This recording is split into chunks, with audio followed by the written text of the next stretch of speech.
Hey guys, so this video is going to be quite a quick one, but I hope this helps you out for all those people out there who bought an AirTag and didn't buy a little keyring case for it. So what I did here is I put a tire on, like a toy car tire off of an old toy car, onto the AirTag itself to house it. And then this was off a 118 car, for any of you guys wanting to know, like a regular little sports car.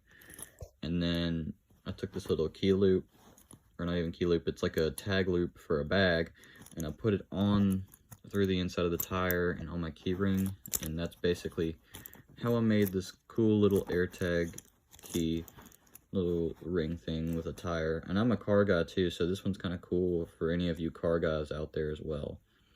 So if any of you are just wanting to be cheap and not make an actual AirTag case, and they've got like toy cars, 118 scales that are broken or sitting around or something like that, this is a cool little trick for you. So you can also use anything circular. Just note that this is what I used, and this works pretty well for me. So thank you for watching, and I hope this helps some of you out there figure out a solution for their AirTag case. So thank you for watching.